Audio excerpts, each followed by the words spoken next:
Hello and welcome back to my channel. Today I'm going to be doing a full review of Twice's comeback I Can't Stop Me as well as reviewing the Eyes Wide Open album. To keep it short, just remember this is all my opinion and you are allowed to have your own, but please comment respectfully in the comments. With all that said, let's start. First we have the concept of the comeback.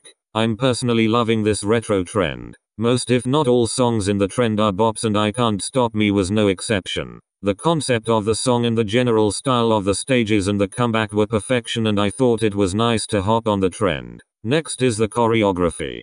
Personally I think this choreography was easier and less time consuming to learn compared to recent comebacks such as Feel Special or More and More. I just feel like it wasn't as intense this time and there was less movements to memorize in my opinion. Since I learned the choreography to Fiesta back in February, I never forgot how to do that thigh move where they lunge sideways, so that came in handy when learning the chorus, but other than that I still think the choreography was pretty good and complex. However, you can tell that the members, especially Mina and Momo, looked very tired after performing. You need a lot of stamina to do this dance front to back.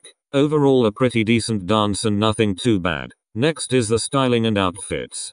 Child, what was the styling this era? Could they not just pick one theme and stick to it? Like, what is so hard about that? Honestly, I really like the plaid outfits and some of the dresses were good, but those coats that Mina and them were wearing were just atrocious. I really just wish they did the dance without those monstrosities because it's so much harder to dance in a pantsuit or with a suit jacket. Otherwise I'd give the styling a 7 out of 10 because I've definitely seen worse eras in terms of clothing and such. Next is the music video. Again with the indecisive theme. I feel like this music video was all over the place and it could have been so much better if they had picked to one storyline. But no, they had a whole rose and then a blue desert and then a subway station. Like, at this point it's getting embarrassing. JYP. I personally don't mind CGI that much to the point where it irks me, and it wasn't as bad as Fancy's CGI. But I really don't know why they can't just invest in more sets or using the outdoors. However, the visuals this comeback were top notch, so I'll give them that. Overall the music video was okay. However, I like More and More and Feel Specials a lot more than I Can't Stop Me. Sorry not sorry. Next are the live stages. Nothing much to say here except their stage presence was on point per usual. However, I did want to discuss the encore stages for I Can't Stop Me.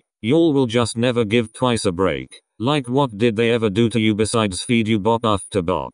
Now I'm not gonna lie, Twice's vocals aren't the best in the industry. In fact, they are far from the best. But most of the song was not in their range. Only few of them can reach higher ranges like Jihyo, Sana, Mina, and maybe Na Yun. Y'all stay bashing on their vocals when y'all know good and well JYP fucked it up in their first years as a group. Now every time they win on a program they are scared as hell to do their encore stages because they are frightened by the fact that they might mess up. Encore stages are meant for fun and not used to judge idols singing, so let's keep it that way. Also, I wanted to talk about the Up No More stage performances. This is the best B-side they've ever promoted and y'all can't even deny it either. This song hits on 10 different levels, and while the choreo seemed a bit boring, they dominated every stage. Overall a great era for stage performances. Lastly is the song and a full review of the Eyes Wide Open album. This song gives me an eerie yet calming vibe when it starts, but then it progresses to be a very upbeat kind of bouncy track. Obviously I had to listen to it a lot more than once to get to like it more, but I was willing to because every time I listened to it it got better. So far it's aged pretty well and it's still nice to hear whenever it comes up on my playlist. Now a full ranking of the album. Just remember this is my personal ranking and I have listened to all 13 songs at least 3 times, so I have formed an opinion on all of them. At 13th is Bring It Back.